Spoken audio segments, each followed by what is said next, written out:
Okay, well, thank you everyone for coming.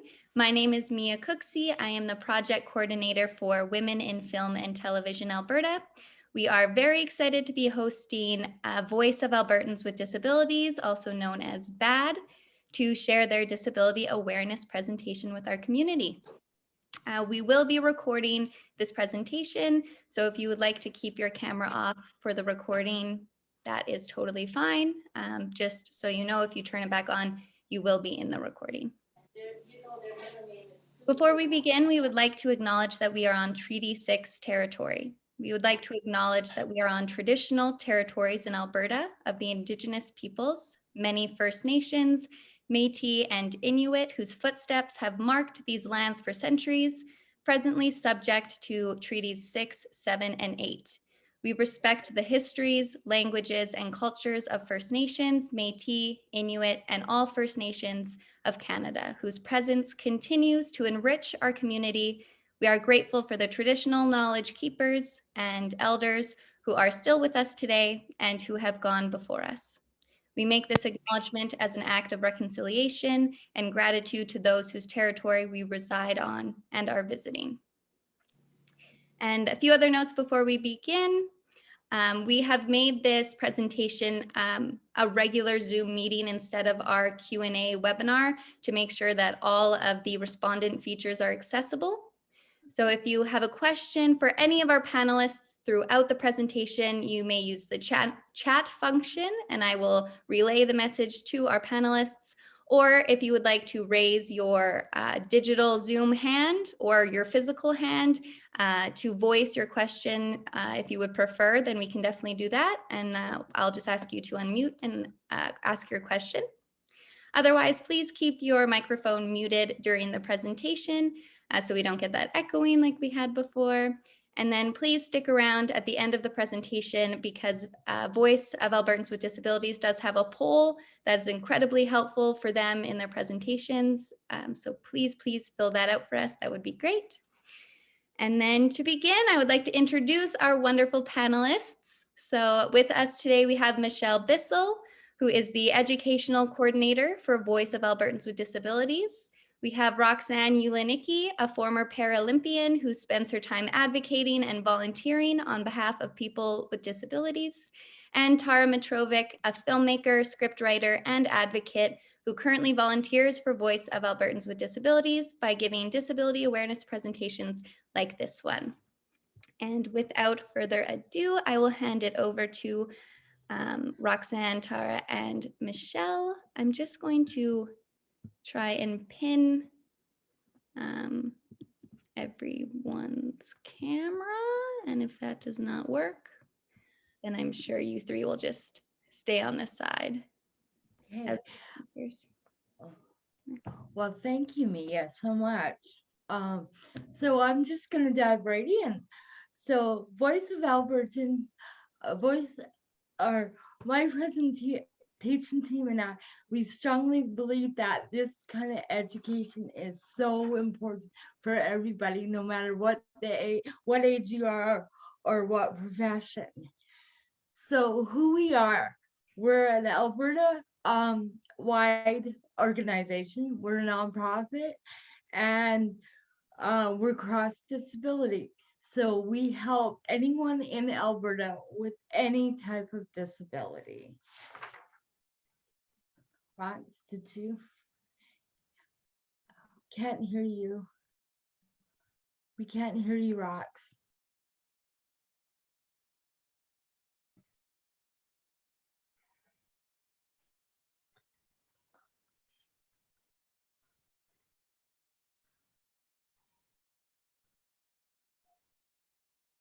Okay, now? Now, yeah. Okay, sorry about that. So that is Michelle and I, and the reason we like to show you our picture, especially in Zoom, is you can't see that both Michelle and I use a wheelchair, or I use a wheelchair, Michelle uses a scooter and a cane. So we think it's important to point that out. And then, of course, we have Tara with us today as well, another member of our team, and we're happy to be presenting to you today. Yeah. So what we do, as Michelle mentioned, Voice of Albertans with Disabilities is a nonprofit organization, and we give disability awareness presentations much like this one, but we give them all the way from small children all the way up to universities and organizations and businesses and everyone in between. Yes. And our supportive referral for individuals.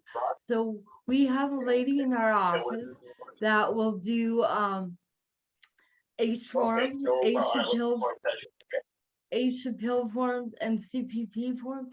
And during tax season, we do simple taxes, and all these services are free and by appointment. And lastly, we have a lovely young woman in our office by the name of Sam Mason, and she does accessibility assessments.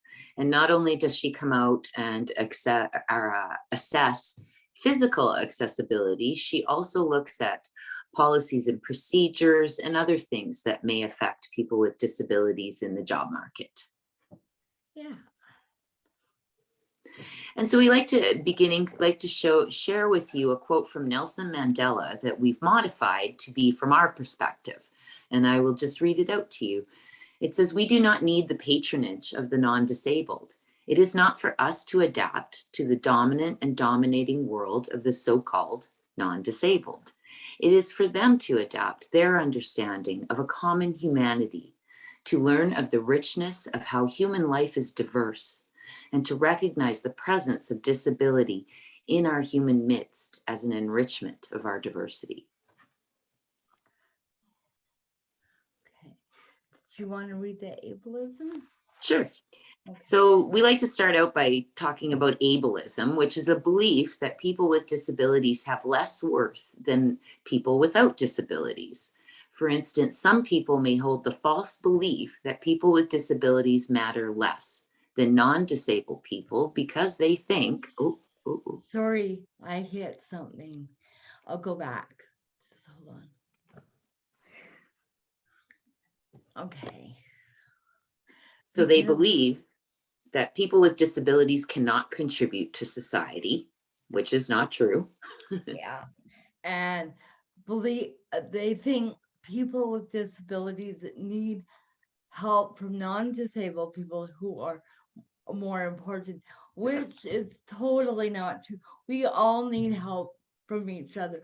For instance, I pay the bills because I make sure they get paid. My husband does the cooking. Yeah, exactly. And certain movements, senses, or thought processes are needed for everyday activities such as working and marriage, which again is not true. Yeah. And the last one, cannot care for homes or families, which is totally not true. I've been caring for my home and my family for just over 20 years now, and I've been doing just fine. And just to add a little something to this, something to kind of think about, ableism can start right in your own family. Yeah.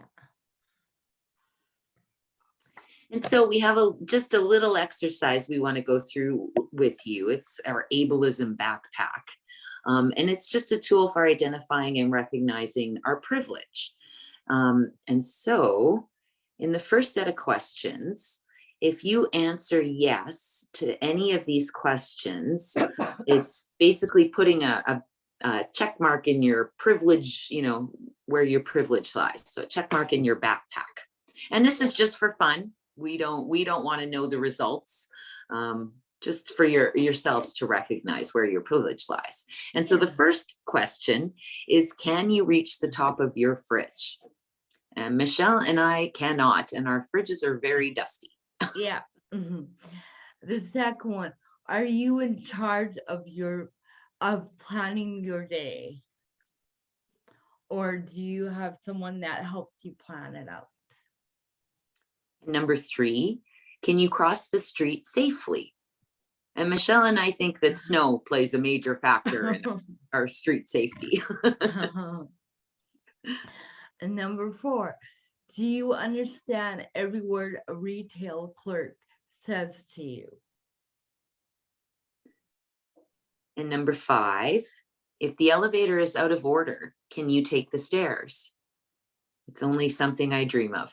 Yeah, we both of us. Number 6, when it snows, are you able to get to work if the sidewalks aren't clear? Or even to a Depends. bus stop for that Yeah. matter.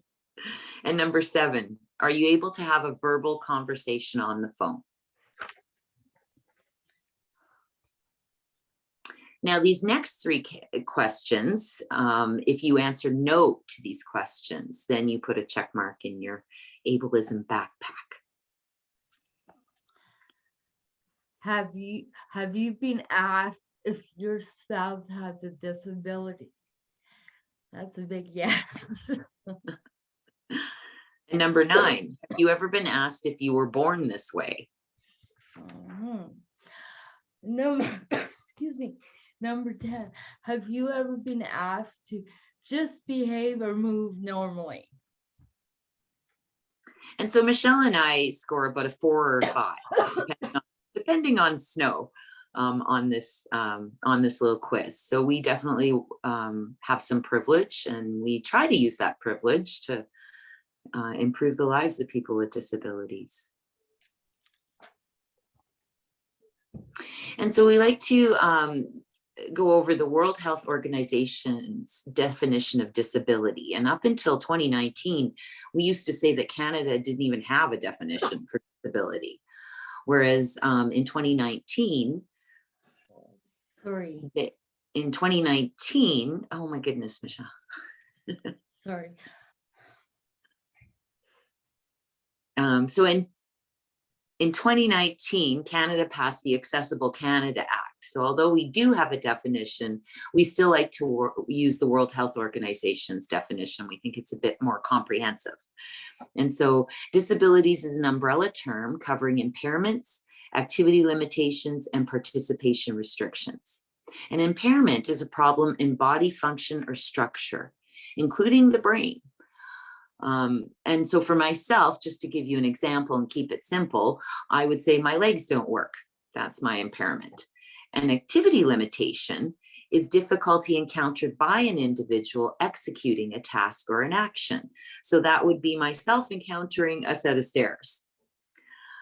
While a participation restriction is a problem experienced by an individual in involvement in life situations. So for myself, it would be whatever's at the top of those stairs. It could be a family reunion, it could be a job interview, or it could be a party with all your friends. Yeah. So disability is not just a health problem. It's a complex phenomena reflecting the interaction between the features of a person's body and features of society in which he or she lives. So overcoming the difficulty faced by people with disabilities requires interventions to remove environmental and social barriers. So this part of the definition is saying it's not just the person, it's also the environment and the society in which the person lives. Absolutely. And disability covers many conditions, some visible and some not visible. A disability may have been present from birth, caused by an accident, or developed over time. There are physical, mental, and learning disabilities, mental disorders, hearing or vision disabilities, epilepsy, drug and alcohol dependencies, environmental sensitivities, and other conditions. So as you can see, the scope of disability is quite large. So just some statistics, and 2017 are the most recent stats that we can find on this. So a survey in 2017 indicates that 22% of Canadians identify as having a disability. So 1 in 5 people, 22% of Canadians population aged 15 years and over. I guess 15 years and younger don't count. About 6.2 million individuals have one or more disabilities, according to the 2017 Canadian Survey on Disability. Now, what these stats do not include is the people that are affected by the person with the disability, such as parents, grandparents, siblings, friends, coworkers. Those people are not included in these stats. And also the people that do not identify with having a disability are not included in these stats. So it would probably be a higher percentage if everyone actually identified with having a disability. Okay, Tara?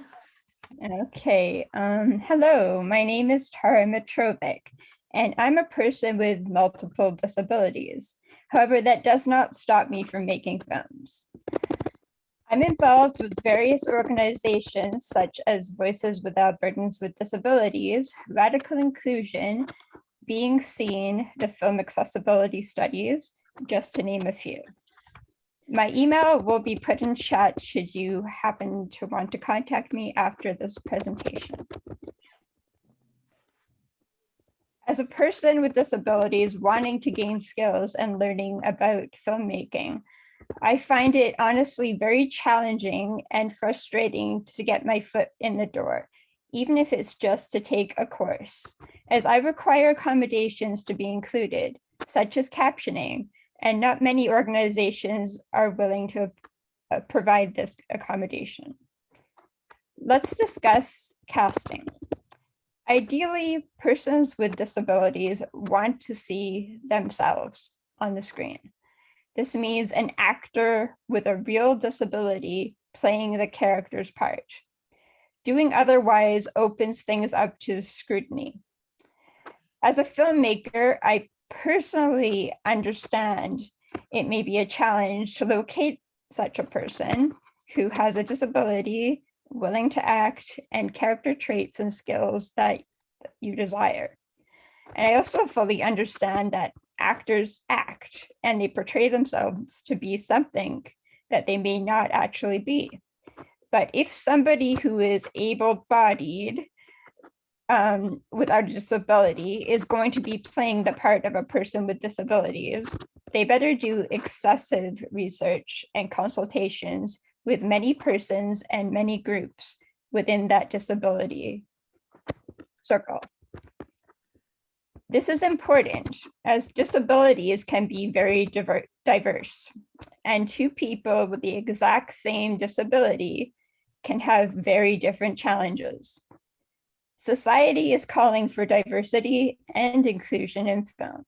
However, they are not fully aware that it's already out there. Not all disabilities are visible. Okay, so let's take Nathan Fillion. He is deaf in one ear. Keanu Reeves and Whoopi Goldberg are dyslexic. The following are on the autism spectrum: Dan Aykroyd, Daryl Hannah, and Sir Anthony Hopkins. Sometimes persons with disabilities will just need a little bit of assistance and extra time to get from A to B. Understandably, in film, time is money. But with the right supports, persons with a disability are able to contribute greatly within the film and television industry. Some films depicting disabilities are Hear No Evil, See No Evil. Richard Pryor and Gene Wilder are the actors, the main characters. One is deaf and the other's blind. It's one of my favorite films, wonderful comedy. Finding Nemo depicts a fish with memory loss. I myself greatly connect with Dory, as I too have short-term memory loss, among other disabilities. I feel that the whole team, the film team, did a wonderful job depicting brain injury and memory loss in this film. Another film is called The Mighty.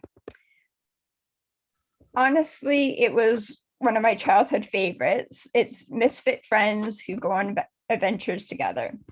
Honestly, until a month ago, I was under the understanding and impression that the main character with disabilities, played by Kieran Culkin, truly had a disability.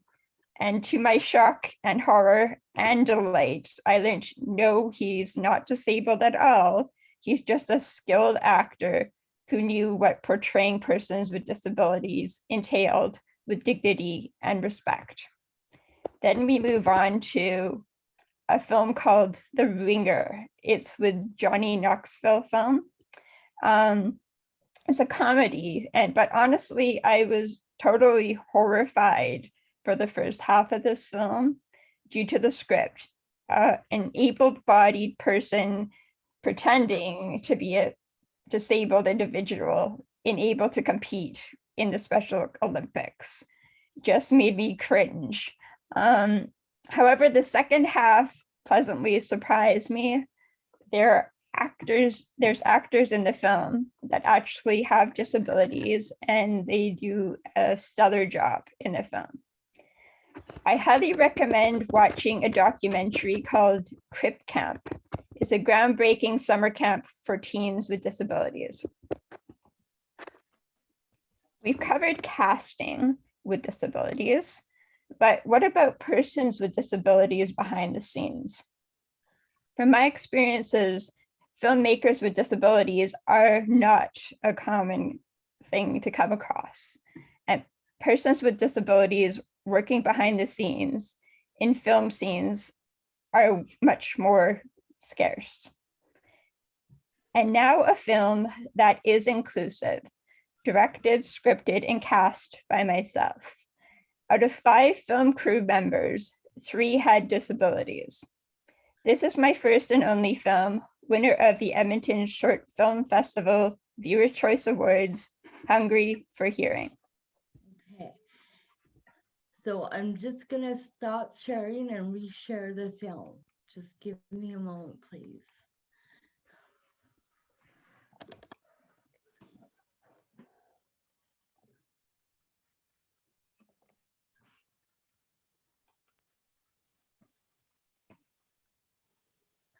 I'm just gonna make the screen wider.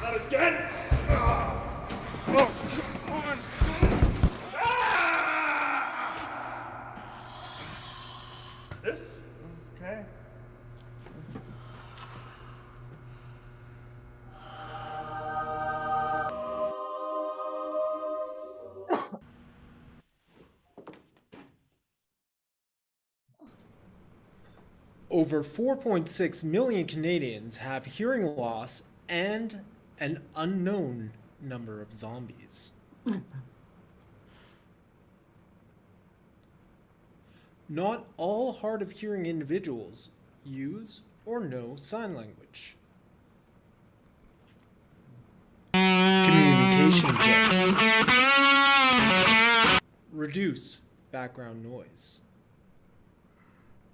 Face the hard of hearing individual when speaking.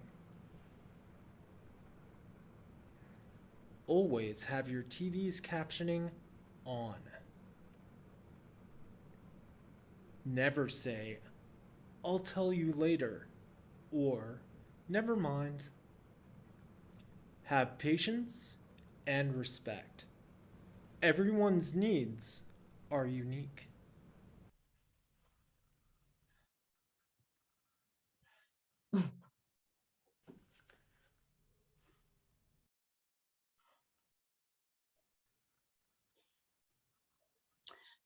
Thank you, Tara. That was a wonderful film. Now I'm just going to take us back to the presentation. Thank you so much. And I'll give Rox remote. There you go, Roxanne. All right. Thank you so much, Tara. Oh, so this, Yeah. okay. And then one more. Okay, that was awesome. So just to talk a moment about the law and disability in Canada. So in March of 2010, Canada ratified the Convention on the Rights of People with Disabilities. And when we ratify a convention, we're saying to the world, we're on it, we're doing it, this is how we roll. But in fact, we signed the document and then very little was said or done about it, which was really disappointing to me because I was watching. And then in April of 2019, a special rapporteur came to Canada and did a bit of a tour looking at, different provinces. And she basically gave us a failing grade. She said that Canada significantly lagged behind other developed countries when it came to disability and human rights. So we have a lot more work to do. But coincidentally, almost at the same time, Canada did pass the Accessible Canada Act. But unfortunately, the federal act has very little teeth, I guess you could say. It only affects federally mandated businesses like banks or airports or bus terminals. But it doesn't affect the corner store down the street. It doesn't necessarily affect any of the provincial government buildings. When a federal government, say, puts this act together, it's up to each province to then follow suit. And Alberta does not have a specific disability law. I've heard a little bit of talk around it, but nothing, so far, no movement. And so we have a lot more work to do to respect the rights of people with disabilities living in Canada. Tara? Some things to think about. Disability does not discriminate. Disability exists in every demographic. People with disabilities are male, female, multiple genders, LGBTQ, white, black, purple, rainbow, young or old. I can have any religion, Catholic, Muslim, anything, Indigenous. We improve the lives of people with disabilities when we improve the lives of every demographic. Sorry, tongue-tied there. Absolutely. So we talk about a lot of other isms, but we think if we would just spend a moment on people with disabilities, it might improve the lives of everyone else, everyone in that. And so we like to spend a moment talking about activities of daily living, because this is often where a lot of the challenges lie. If our activities of daily living are better supported, we may, then be able to move on and be educated, employed, get married, have kids, and definitely not be isolated. So this is the place to start. And again, often, especially here in Alberta, we don't necessarily support those activities of daily living. So spoon theory. The premise of spoon theory is that everyone wakes up with 10 spoons, and the spoons are our energy for the day. I wake up with 10 spoons most times, sometimes 8. But by the time I get up, make the bed, and everybody keep in mind, I have a king size bed, so there's a lot of walking around the bed. Wash up, do my hair and do my makeup, get my stuff ready and get ready to go. I'm down 2 spoons before I leave. Then I have to spend time waiting for my ride and then transfer, once I'm in the bus, transfer from my scooter to the seat. And then once I'm at my destination, so from the seat to my scooter again. So I'm down 1 more spoon. I have 7 spoons left. I work the day, so I use about 5 spoons at work. When I get home, I have 2 spoons left. That's just enough to get changed, washed up, and eat supper. And quite often I don't have enough energy to log in to a Zoom meeting or call friends and families. And a lot of the time, if we give something up earlier in the day, we may have enough energy at the end of the day to do something we want. So for a simple example, if I give up making my bed, which is no hardship, but if I give up making my bed, I may have time in the evening to give my mom a call and see how she's doing.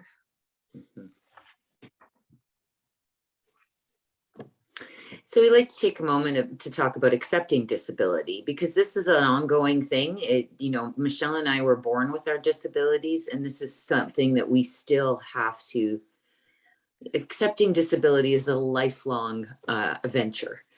And so the first one being is that give yourself time to mourn and acknowledge your feelings. So as I'm aging, and Michelle will talk about that more too, we have to keep giving stuff up because our bodies are just not doing what they did when we were 20.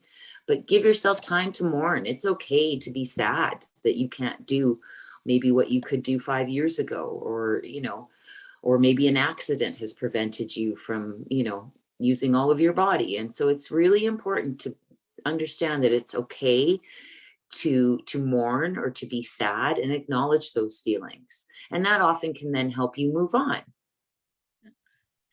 And the second one, which Roxanne kind of touched on already, focused on the things you can do and not the things you can't do, or that you can't.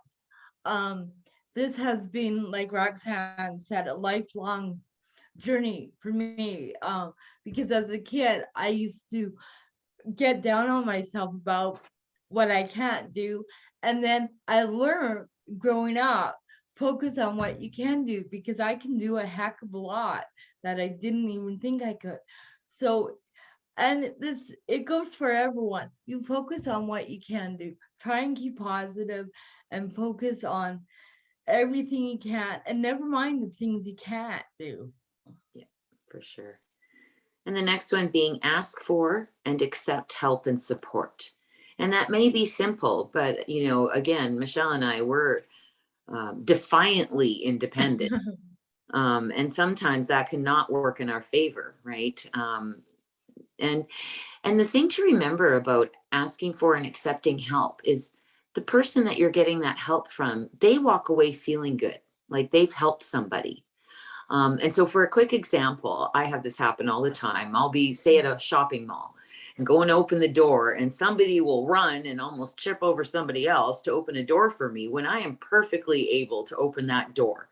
But what I've learned over the years is just to stop and let them and say thank you, right? Because they don't need to know I can open the door. It really has no effect in their life. But that moment of them helping me makes them feel good. And it gives me an opportunity to say thank you and be grateful. And that's a good thing. So, yeah. And also, you might save a spoon. Yes, exactly. And the next one, accepting help doesn't make you weak. And in my opinion, in my thoughts and what I've seen in life, it makes you stronger. Because like Roxanne said, you give an opportunity for someone else to feel good about themselves. So, yeah, accepting help does not make you weak. And I'm learning that more and more as I get older, because I do need a little extra help here and there. So, yeah. Yeah, you can think of it as building community. Yes. Right. And also find ways to give back to those who help you. And we do not mean money. We're looking more at, so for an example is, I have a friend who will come and help me go grocery shopping once a week, maybe once every 2 weeks. But she has a lot of social anxiety. So even though she helps me physically go for groceries, I will go with her to different places and events because she really has a social anxiety, and I do not. I'm not shy. I'm not afraid. And so we trade, really. I help, she helps me with certain things, and I try to give back by helping her in areas of her life.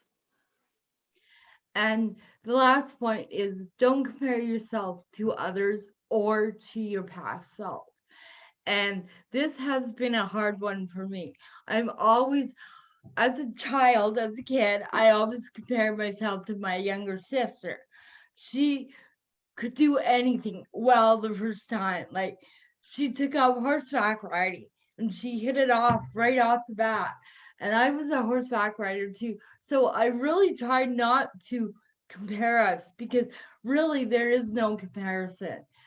And to my past self, there are things I used to be able to do as a young adult that there's no way I could do now. So it's kind of hard to recognize that, but by the same token, there's stuff that I'm doing now that there's no way I could do when I was younger. So it's a kind of a trade-off, you know? Gotta love age and wisdom. Yes. Okay, Tara. And now this lovely cartoon I absolutely adore. There's two girls that approached a young lady in a wheelchair. And do we call you handicapped or disabled? The person in the wheelchair's response is, call me Charlotte. And that's 100% true. Always, the person in the wheelchair is a person. It's not about the disability. So that's always a very important thing to keep in mind when interacting with others. Absolutely. And we have a little slide here that talks about appropriate language and behavior. And so these are just some tips. These are not rules, you know, and not everybody follows them, but they're just tips for you if you're trying to, you know, better include people with disabilities. And so the first one being, and we get this question a lot, is it okay to offer help? And so we believe that yes, of course it is. But the only qualifying point is that the person should appear to be struggling. If you went around randomly offering help to people with disabilities, that probably would not go over well. But if they appear to be struggling, you can offer. Never help without asking. So you say, how can I help? And if the person says yes, or you can ask if you can help. And then when they say yes, you ask how, right? Because it's more than likely that if we're out on the streets and we're not with anyone, we know what we need. So it's always great. And the other thing to remember is that even if somebody appears to be struggling, say I'm trying to wheel up a ramp and I look like I'm not going to make it, you still want to offer help, because I might have decided that day that I was going to make it to the top of that ramp. I'd been trying for weeks and I couldn't, but today I was going to do it. And so you don't want to take that away from somebody, their efforts. And then secondly, if you're told no, you're supposed to just move on, right? You've done your good deed by offering, but if you're told no, respect that person and move on. But we've had a few animated discussions over the years about that, because there was a gentleman in one of our presentations that said to me, well, what if I came across a guy and he was in the snowbank and he was shivering? And I said, well, did you offer him help? Well, yeah. Well, what did he say? Well, he said no. Well, then move on. He's like, I can't do that. And I'm thinking, well, yes, you can. And, you know, we get to be as stupid and foolhardy as any other Canadian. But within the discussion, the first thing to realize is that those of us that only use parts of our body to mobilize in the world, the parts we use are really, really strong.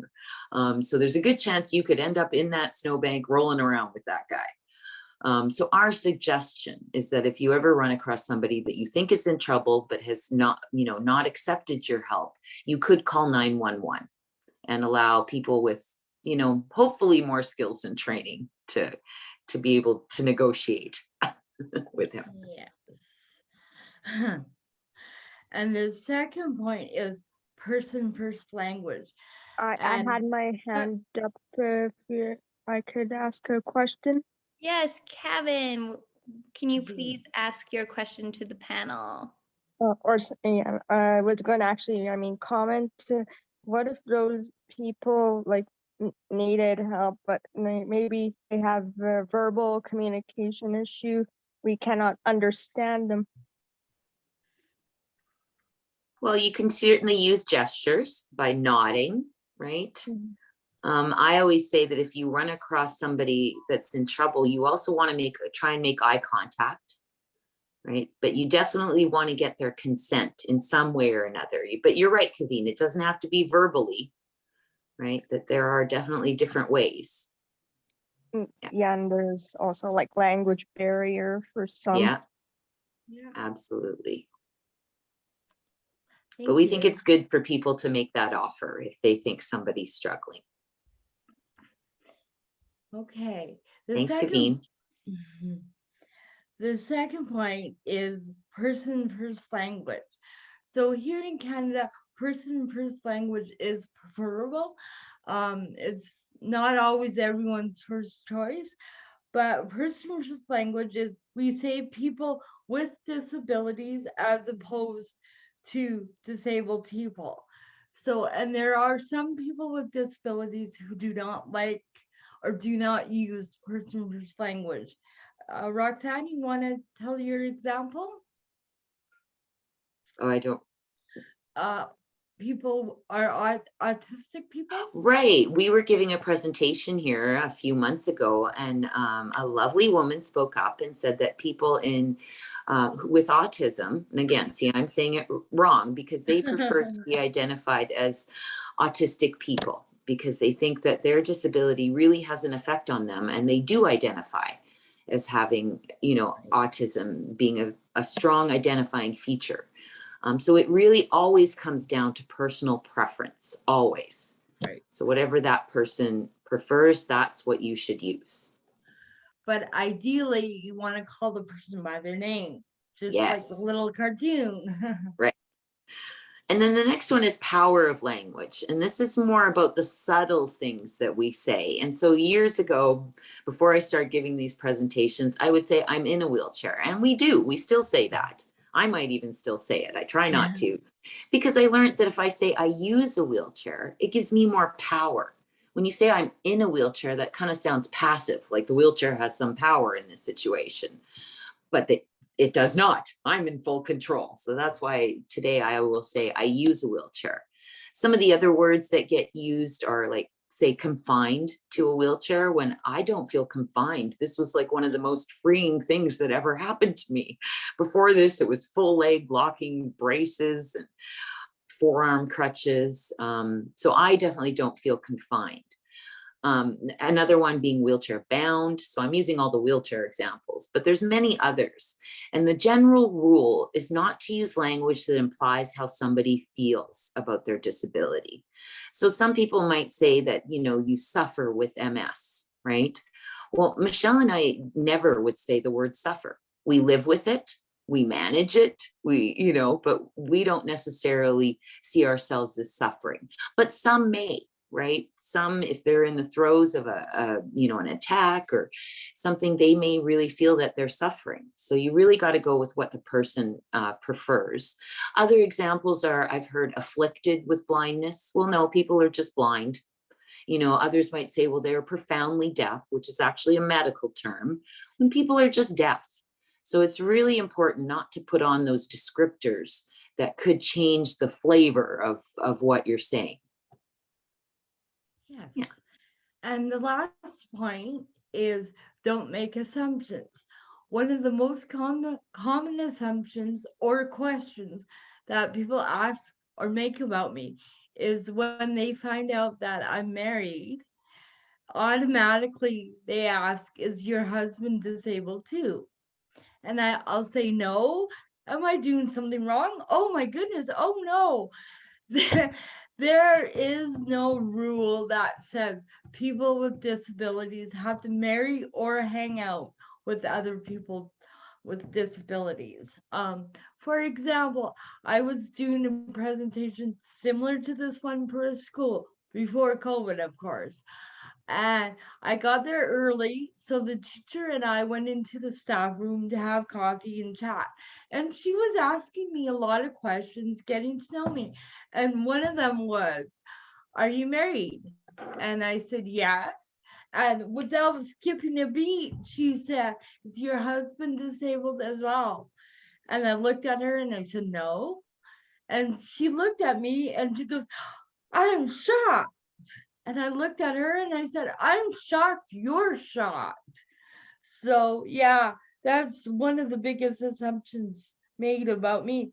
But we do have one assumption we do want you to make, and Roxanne's going to tell you a bit about that.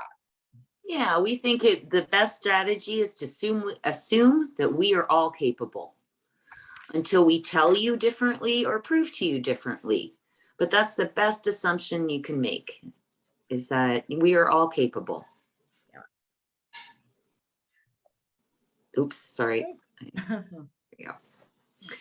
So we have this slide where, and again, these are not hard and fast rules. Michelle and I are just giving you some impressions. We've polled a lot of our friends about disability, and these are some of the words that we're not sure that should be used today, and we'd love to have some conversations about them. So the first one being handicapped. We see this as a very outdated word. It's still used. We still see it on signs sometimes, and many people still use it. But the origins of this word, now, again, if you go online, you could see there's probably arguments about where the word originated. But the one story I would love to share with you today is that the story I learned was that a medieval king sent his people out to war, right? And so they came back as veterans with disabilities. Not all of them, but some of them.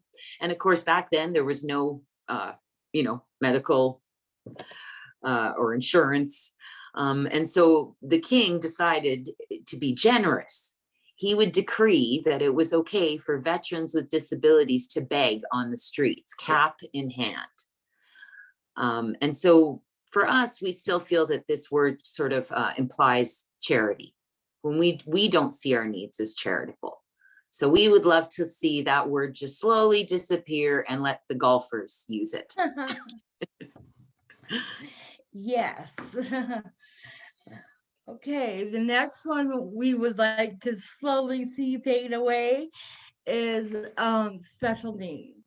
And I'm just going to tell you where that phrase came, or how it came about. The phrase came about as an attempt to be less negative, labeling disabled children's educational needs rather than their condition. So when I was in school, especially junior high and high school, I was labeled special needs. Junior high was particularly pretty bad because me being labeled special needs excluded me a lot more than it should have. I got other children that said to me, oh, you're one of those kids. You need to be in that room to do your homework and your exams. So, which didn't give me much dignity or confidence.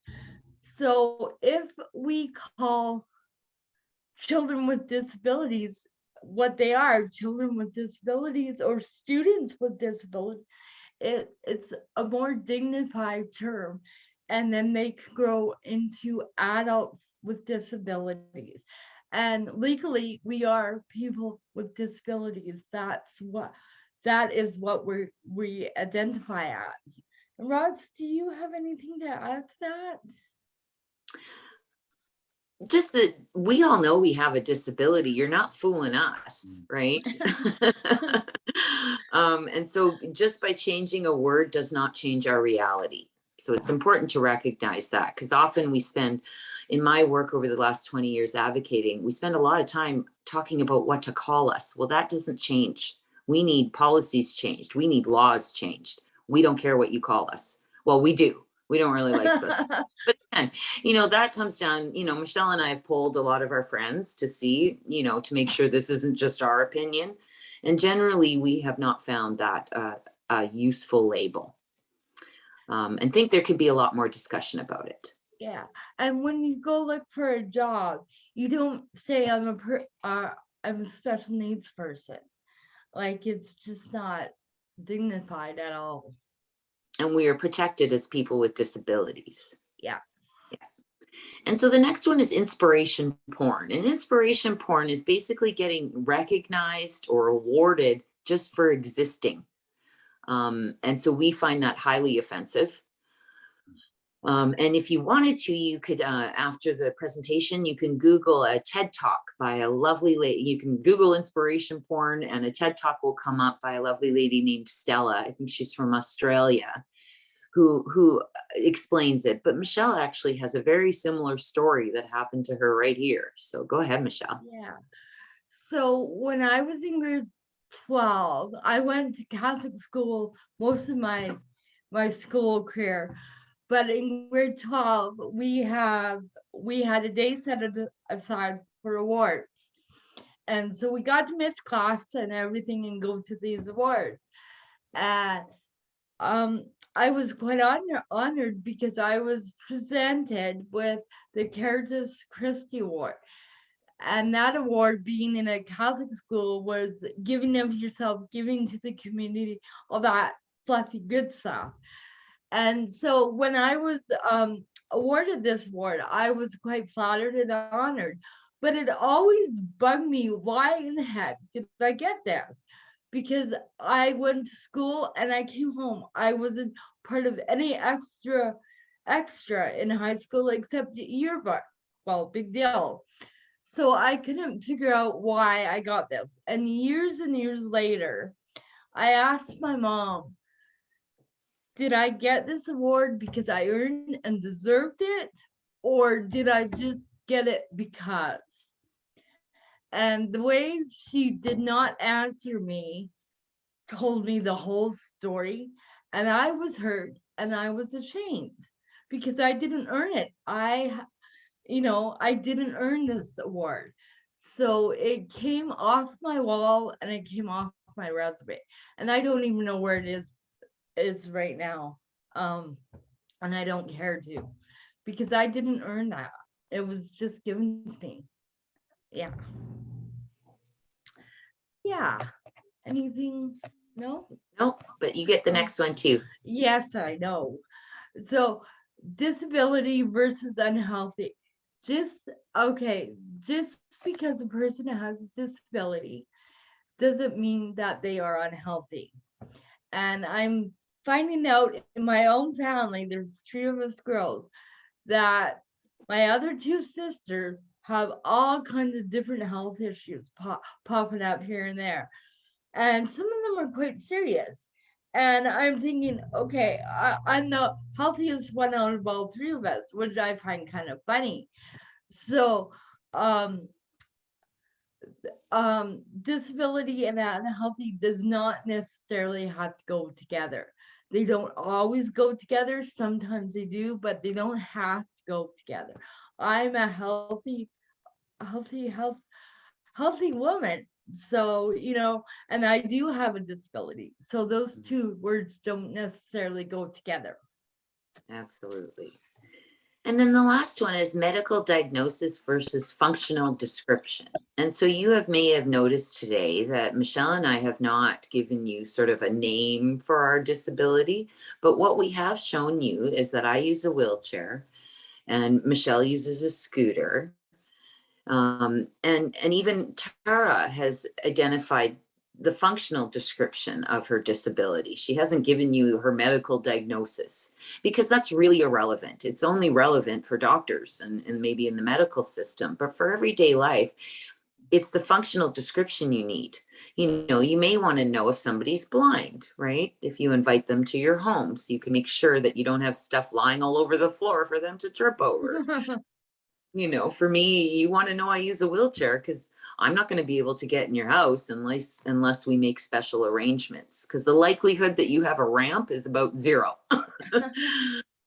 So we just think that that's something worth thinking about, is that functional descriptions are very important, whereas medical diagnoses are usually irrelevant. Now, some people may want to share that with you and may want to share, but we should not assume that people need to know our medical diagnosis. Yeah. Okay, dignity. So we're going to talk a little bit about dignity. I'm just going to read out one of the definitions. So dignity is the right of a person to be valued and respected for their own sake. It doesn't matter if male, female, black, white, purple, Hindu, whatever. All that matters is that you're a human being and you deserve to be valued and respected. Absolutely. And we just have a couple of points that we like to talk about in this slide. And so I'm going to explain the first two, intention and impact. And so just for a really simple example, when I'm out in the world, I almost guaranteed somebody's going to say to me, hey, you should put a motor on that thing. Now, of course, my wheelchair, and they're intending usually to be funny or friendly, just starting a conversation, right? But for me, I'm thinking, what? Do I look like I need a motor on this thing? I thought I'm doing pretty good. I mean, I can do wheelies. I can hop down curbs. Like, why would I need a power? Why would I need power? You know, and if I got a power chair, then I'd probably lose the use of my arms. So the impact on me is, that's odd, right? But I know I can see the intention, right? I can see that this person is not intending to offend me. And so we always have a choice, right? In that moment, we can be offended, we could get mad, we could be rude back to, you know, think they're being rude by making that assumption. So I'm going to be rude back.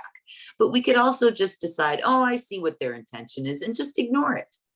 You know, or the third one being, you could use it as a teaching moment. And that's usually something I choose, right? And I'm usually, if I can see they're trying to be funny, I try to be funny back, right? And I'll say something like, wow, I don't want to lose the use of my arms. Why would, you know, and just explain a bit why that might be not be okay.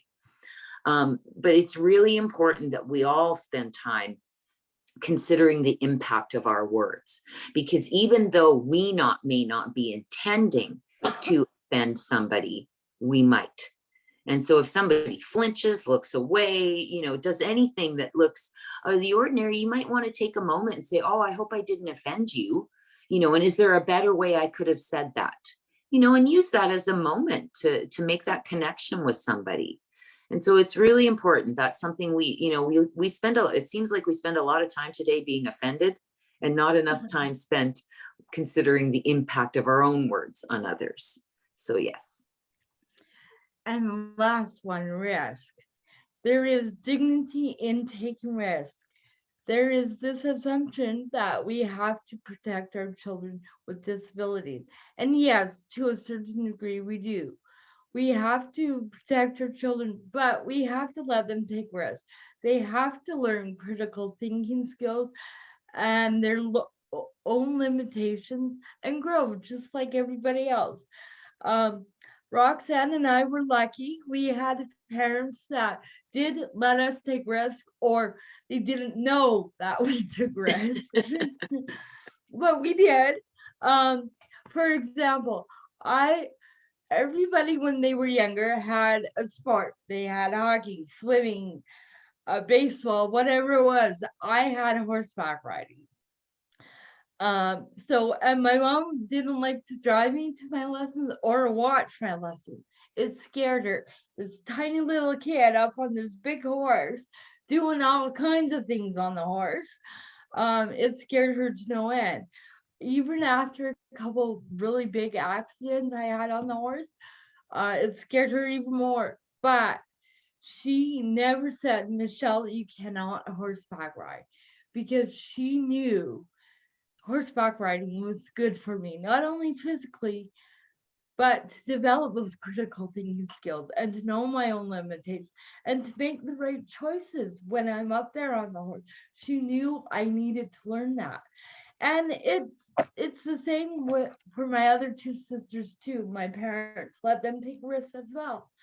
And actually, Roxanne has a neat little story to add on to this. So, Roxanne?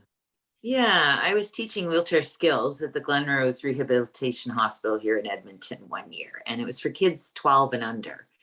And so, you know, all the kids are at different skill levels and abilities, but there was one little boy in particular. He was about 8 years old, and I could see that he had pretty good skill, right? That he was, you know, was already using a wheelchair and you know, was going to be using it the rest of his life.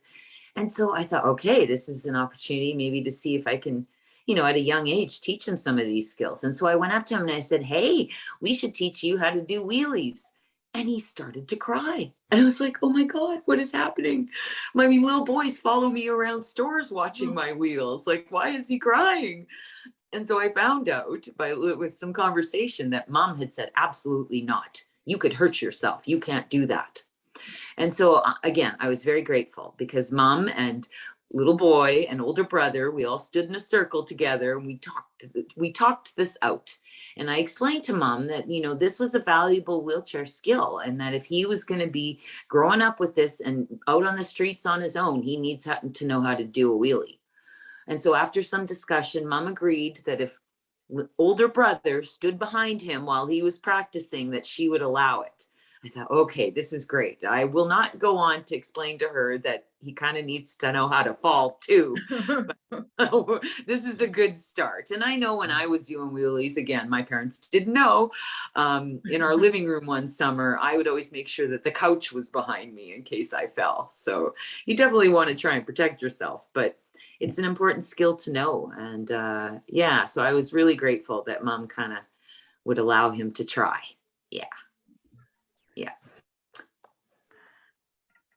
Okay, and so we like to just spend a moment talking about types of disability based on a psychosocial perspective, which means on how people see the world. And there's some very distinct categories. The first being developmental. And what is very unfortunate, and I don't know about other provinces, but here in Alberta, when you say developmental disability, people often think of only intellectual disabilities or people that have, say, cognitive delay. Whereas it actually includes all of us that grew up with our disabilities. And it has very little to do with your cognition. It has to do with the fact that we've been institutionalized. I mean, I grew up with a team of doctors. And it seemed like they knew my body better than I did. And so when you try to transition to adulthood, I find that people with developmental disabilities are always looking for permission, right? Because they always had this group of older people above them telling them how to use their bodies and showing them. And so it can be a hard transition to adulthood when you realize that you get to make those choices. Nobody gets to tell you how to live your adult life. And so, ideally there'd be more of a focus on transition. But unfortunately, we talk a lot about that, but it hasn't really happened. And so this, and often people with developmental disabilities don't have access to things because they don't have access to insurance. So that can be a challenge. Whereas people who acquire their disabilities later in life often do have, if it's a work accident or a vehicle accident, they may have access to insurance, which can often help them get the right equipment to equalize the playing field. But also, people who acquire their disabilities later in life didn't develop their self-esteem was not developed around a disability. So they can often be more assertive in many ways. But also when people acquire a disability later in life, there can also be a tragedy perspective, right? That say you're in a motor vehicle accident and you become a paraplegic. That is a major change. And so people who acquire their disabilities can often be overwhelmed with the tragedy of losing something and can really be a focus. But also, they also may be way more motivated to get back to something they once had. Where those of us that grow up with our disabilities, well, this is the way it is, and this is the way it's always been, it's a much slower transition, let's say. And then the last category is seniors. And seniors are very unique in that they do not like to identify as having a disability, period. We've talked to a lot of seniors over the years, and I have two parents that have disabilities, and yet they would never identify that way. And they say to me, well, Roxanne, it's nothing like what you went through. Well, okay, but it's it's a thing you just get used to in your world. My dad is blind. That's a pretty big challenge.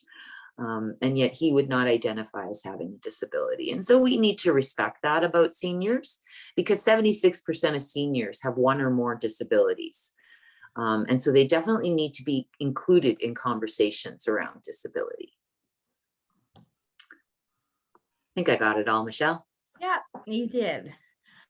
So now we're going to do tips for all types of disabilities. The first tip is relax and be yourself. We're all just human. We all grew up in families like everybody else did. So yeah, just be yourself and talk to us.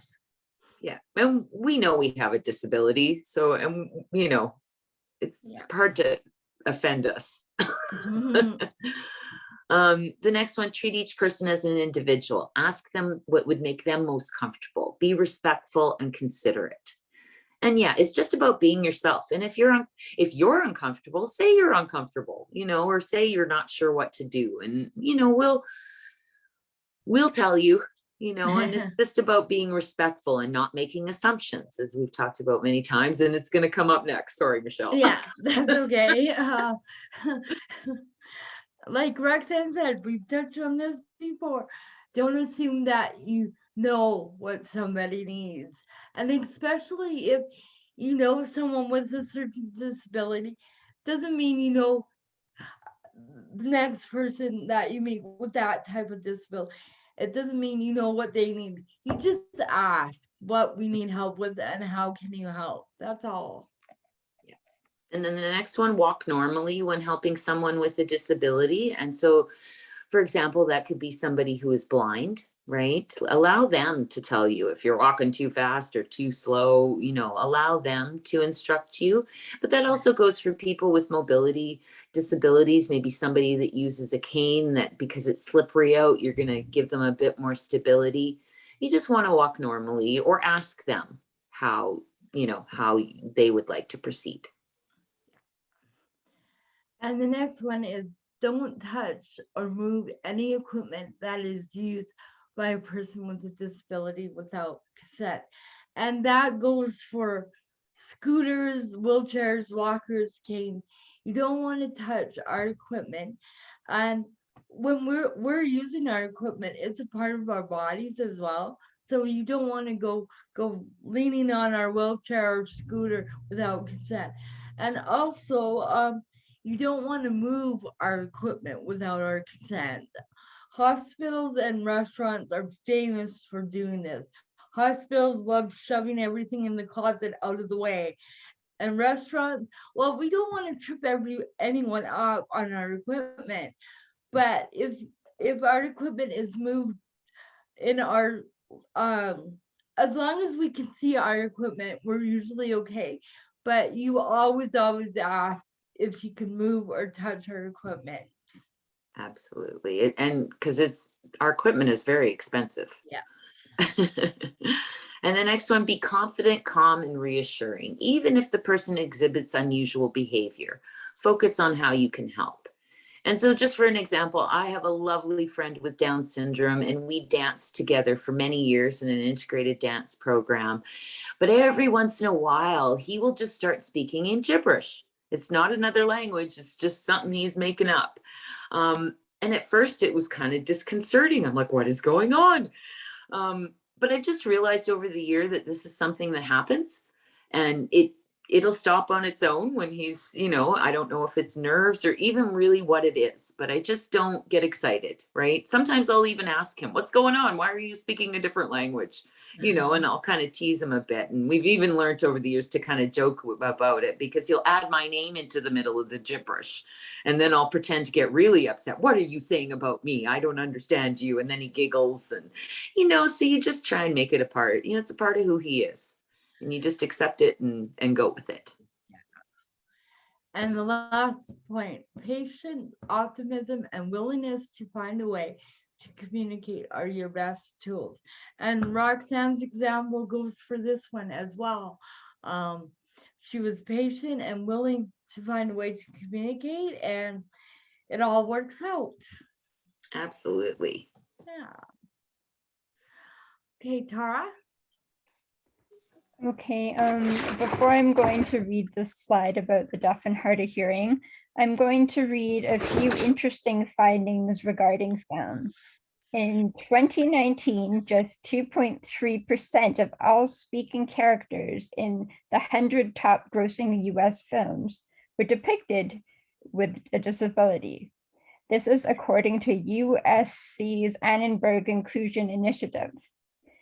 By comparison, 12.6% of the US population lives with a disability, according to the 2018 American Community Survey, which excluded persons that were on active military duty and living in certain institutions from the statistics.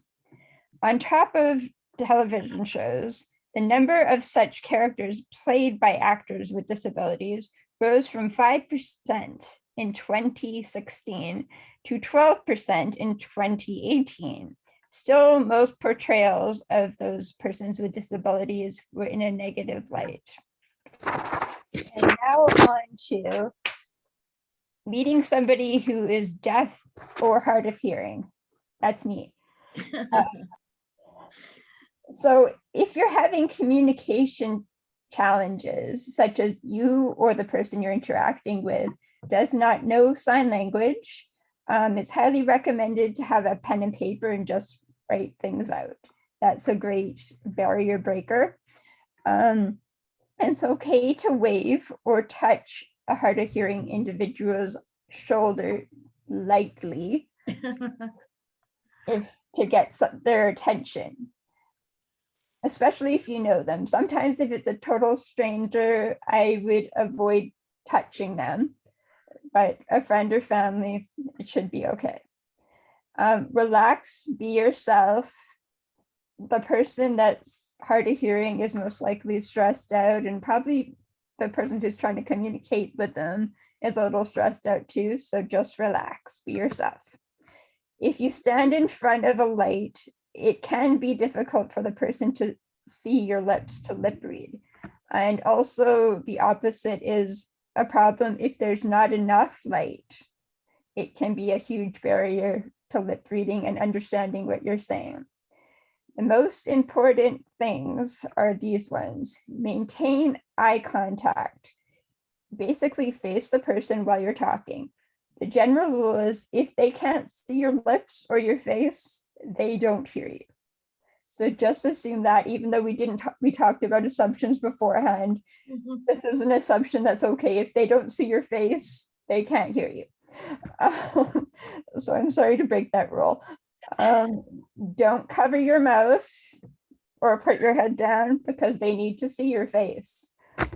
Also, do not assume that you need to speak super slowly or extremely loud, because it doesn't always help the person. Everybody's case is different and their hearing loss is different.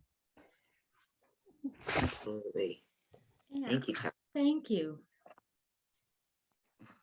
Okay, and we like to spend a moment specifically on people with invisible disabilities, because those of us that have visible disabilities, people often assume we are less able than we actually are. Whereas people with invisible disabilities, people often assume that they are more able than they actually are. And so then it comes down to disclosure. When do I tell somebody that I have an invisible disability, or do I?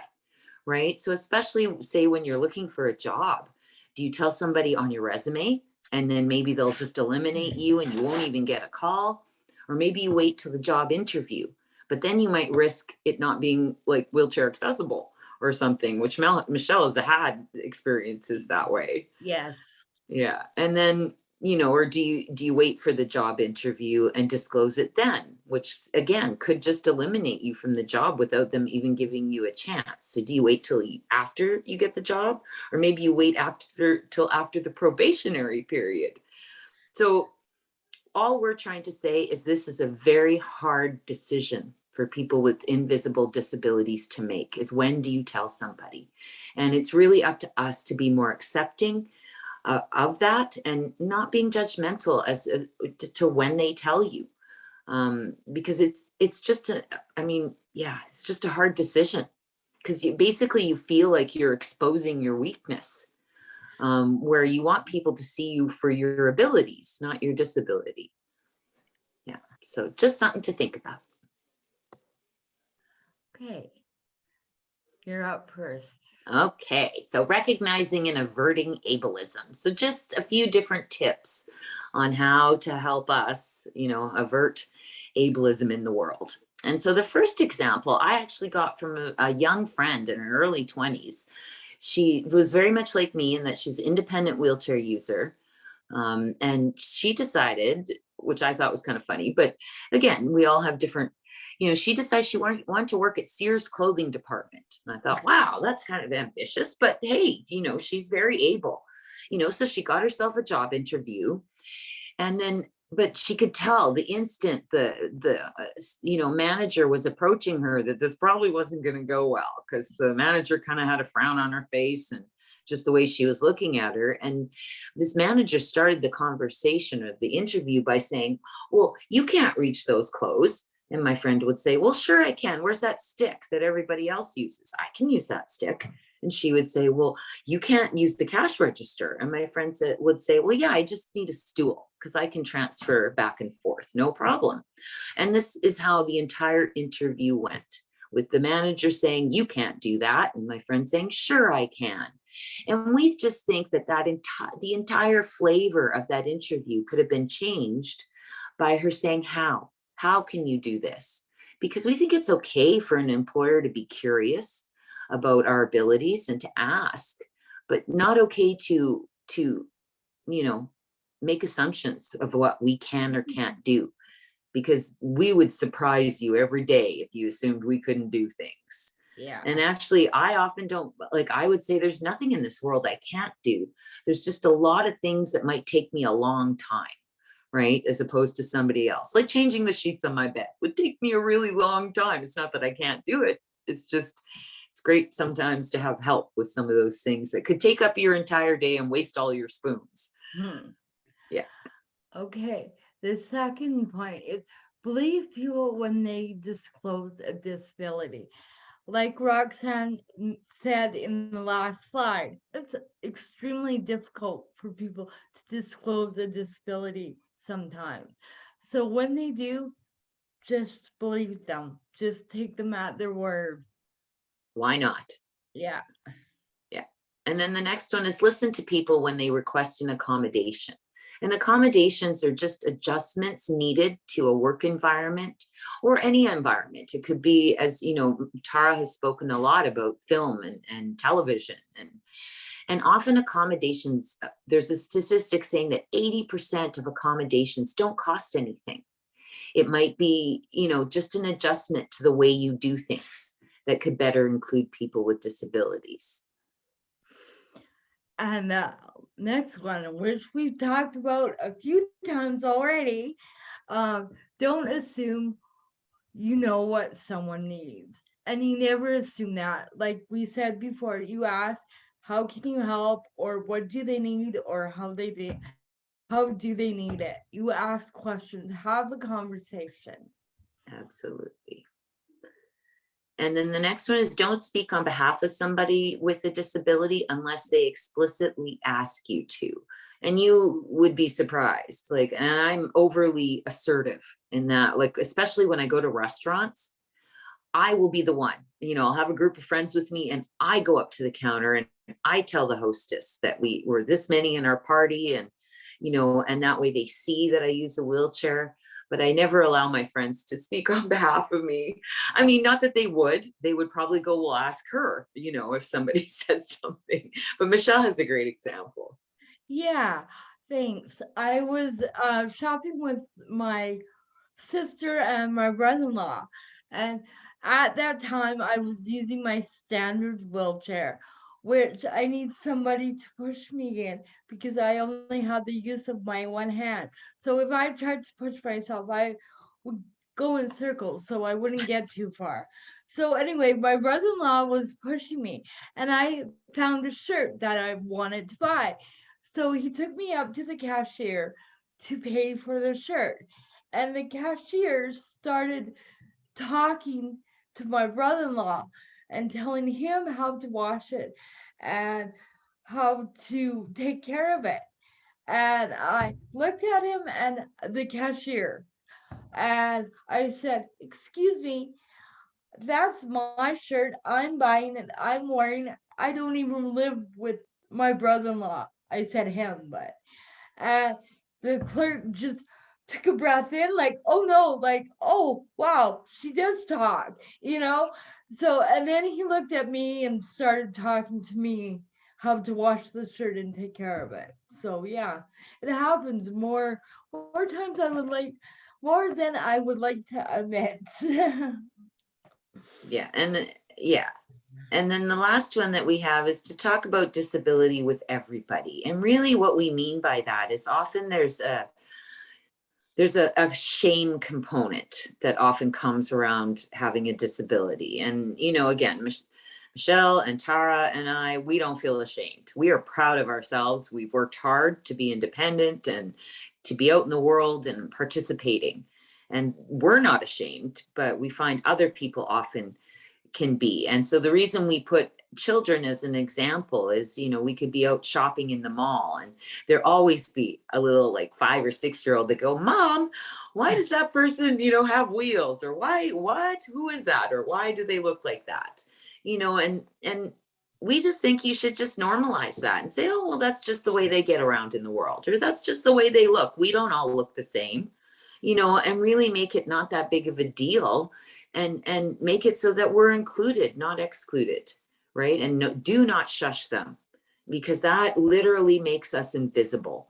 And frankly, if it was me and I saw this going on, I would smile, right? And you know, you can send that child over and I would just say, "Hey, it's just because my legs don't work." And that's all they need to hear. Children aren't judgmental. It's the parents and the adults that are judgmental. Children haven't learned that yet. And so they're just curious. And so, yeah, just talk about it. Yeah. And the last point here, but one of the most important things to push back against ableism is to make sure people with disabilities are at the table where decisions are being made. And not just one person with a disability, 2 or 3, so we can back each other up. And we all have a saying on our presentation team, "Nothing about us without us." Absolutely. And even though, you know, access for us has improved over the years, and many of us have post-secondary education, we're still not at the tables where the decisions are being made. So it's really important, even if you all are having a discussion about people with disabilities and there's not even one of us at the table, stop and invite a few of us. We'd gladly come and talk. Tara would round us all up.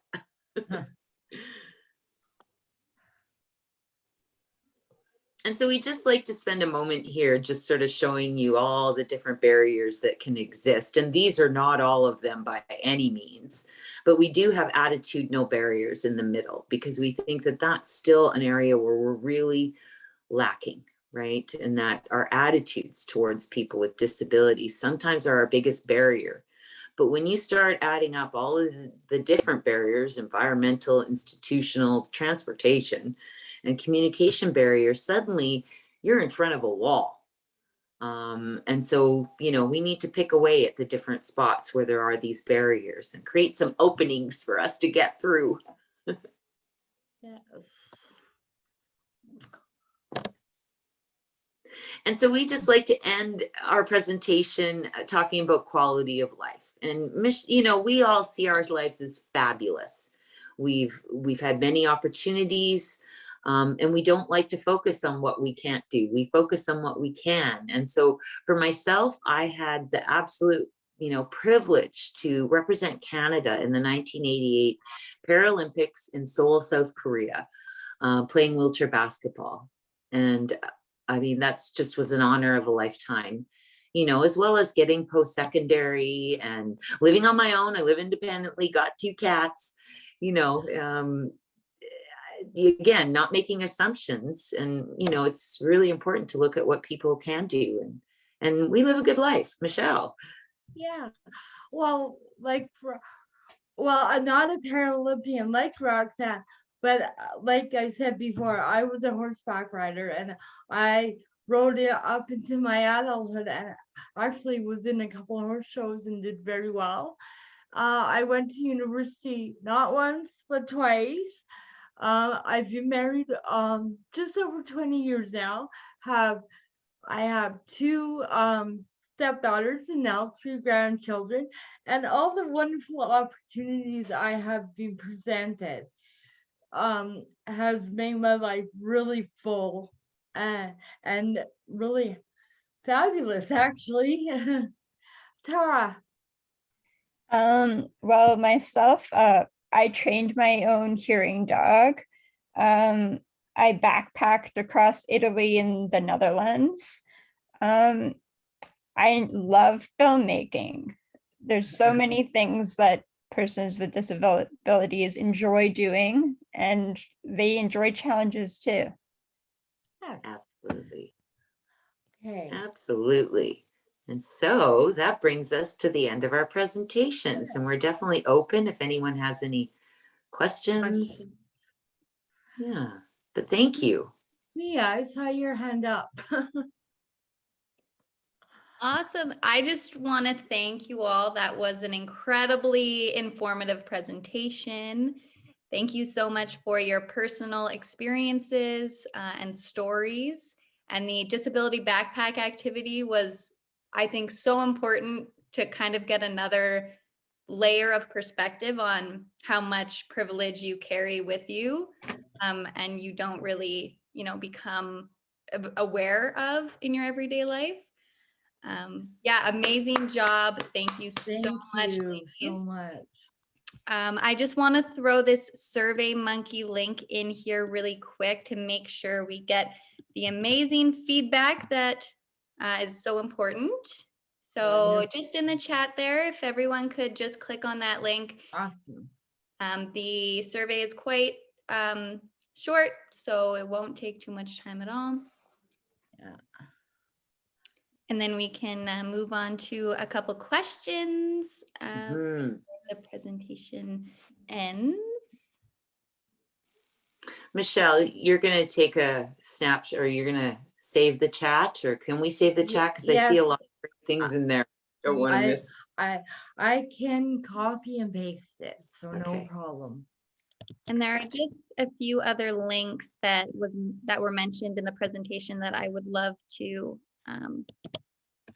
just put here for anyone who's interested. Oh, thank you. Yeah, the link to Tara's film, the Crip Camp movie that Tara mentioned, VAD's website, as well as the TED Talk that Roxanne was discussing. Cool. Yeah, Awesome. and Crip Thank you. Camp is on Netflix. Oh, awesome. Oh, That Tara mentioned. awesome. Perfect. Michelle, are there any more slides that we wanted to go through? No, the last slides are with that's info on it and stuff. So Wonderful. I can flip to those if. Sure, that'd be great. And then Yeah. once we start questions, Sure. I just thought we could go back to the gallery view of everybody so we can Yeah. see everyone. Okay. I'll share it just for a couple more seconds and then I'll Yeah. stop sharing. Yeah. But that's our main phone number and websites and my email. Perfect. And so anyone could just send presentations at badsociety.ca an email to get a free presentation set up for their organization or company? Yes, that's my direct email and I set them up. So yes, perfect. Fantastic. Well, and I just want to make a quick comment about, is it Arnie? Is that how you say it? Made a comment in chat about the Click and Push app. So I want to make sure Michelle gets his email, and yeah, I mean, VAD would probably love to support you in any way they can. And I actually was involved in that in the very beginning when they developed that app. Yeah, and it's exciting. Anything we can do to make life easier is important. Thank you so much for having us. I greatly enjoyed doing the presentation. Well, Thank you, Tara. yes, I think it's so beneficial and a presentation that everybody can benefit from. So thank you again so much for being here. I did want to address some of the questions in the chat really quick. So from FAMI, we have, as you mentioned, VAD provides disability awareness presentations to organizations and companies free of charge. Are there any other resources that you would recommend to someone who is looking to learn more about disability awareness and promote a disability-friendly community or workplace? I would recommend accessing our website because it also gives other websites to go look at as well, and other organizations as well. Well, and the three of us have been involved in another project with the John Yeah. Humphrey Center Peace and Human Rights called Radical Inclusion. And so we just submitted a shadow report to the UN, I think the end of August. And so that's just a great document to kind of figure out, oh, this is where we're at. And it covers 5 different areas. And Kaveen, I don't know if she's still here, but Kaveen participated in that as Yes, well. I am. Yeah, so we were happy to have Kaveen there as well to, you know, inform us about what's going on. And we're having round 2. We've already selected the next group of candidates. But yeah, those are some of the resources you can use. And, you know, we'd love to make one about, you know, the film industry sometime too. Yeah, no kidding. And just listening to the presentation, I feel like we could maybe develop a list of questions for production coordinators or, you know, anyone in the film industry who is getting ready to do a project where it's just a list of questions. What do you ask yourself to ensure that your project is going to be accessible? Yeah. I think that would be an incredibly useful document because it's hard for people to, you know, just realize things when they're not barriers to them. Well, and if I can point out one series that I've seen that just blew my mind, it was a series on Crave, but it was called Years and Years, and it was done in the UK. And they have a woman with a disability, and yet I didn't even realize, and she has the same disability I do. I didn't even realize until like the 4th episode because it wasn't the story. She was just a character, right? Like in real life, right? And yeah. I've seen actually 3 commercials now similar to that, where the character is just cast and then it has nothing to do with their disability. It's just the part they're playing. It has nothing to do with their disability. And I think that is so awesome. That makes us feel seen in some Yeah. ways, which is funny because we're not being seen, but we are, because that's real life, right? Well, representation is a problem and nothing less than a problem in the film industry. And I know that, you know, Tara mentioned that, you know, it's up, I think it was from 8% to 12% in 2016, which is great. But at the same time, Michelle mentioned that a lot of the times these portrayals are not respectful, they're not authentic, and just negative. And it just goes to show that you need to, you know, have someone who is living with a disability, who understands on your set to show you what needs to be done, what needs to be pointed out. Is this a barrier? Is this inauthentic? And turn those you can'ts into how can yous. Absolutely. And Mia, I was going to say, I can also send you this presentation. Or, That would be fantastic. yeah. Or do you already have it, don't you? I think you emailed it to me, yeah. Yeah. And then that Hey, would I got be so sorry, but I got to no. get on the road. So Yeah. no thank you worries. so much. Thank Okay. you, Roxanne. Drive safe. Okay, thanks. Bye. Bye. Yeah. All right. Well, I guess we are over our time here. Yeah, just a little bit. Are you guys okay if I ask one more question? Yes. This one is directed at Tara a little bit more. Okay. But Tara, as someone who's active in the film industry, I just would like to know if there have been any, I guess, good steps towards or accommodations that were offered to you that you found helpful in your experience on sets or with production companies in general. If I'm getting the question correct, accommodations for me are different because I have just I'm hard of hearing. I also have brain injury. I have worked on a few sets, but luckily the individuals were very understanding and knew my little quirks. But I was provided with captioning on my own set. I made sure that happened. But so the accommodation of captioning would be very helpful. Also, brain injury, I would find it helpful to have email or reminders or text messages like, why aren't you here? Or something like that. I usually show up on time, but who knows, I could be touring the facilities or something. Basically, that's what would work for me, but I have been on sets like for X-Files and some other things that I was working on in the past, but I have noticed that if somebody was in a wheelchair and say had to go to costume directors of makeup, there's many, how would you say, speed bumps with cords and everything like that. And also the trailers, as far as I know, I've never seen an accessible trailer. So there's no ramps into them. Yeah. Also communications, everybody has their radio communications.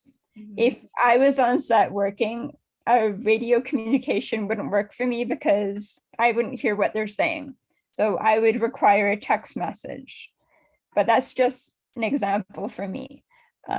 Hopefully that kind of covered things a little bit. Oh yeah, you answered it completely. So thank you. I know my question was a little half formed in my head, but no, that was fantastic. Thank you. I just want to make sure there were no other questions. Okay, awesome. And if there are other questions afterwards, they can always email me. 100%. Yes.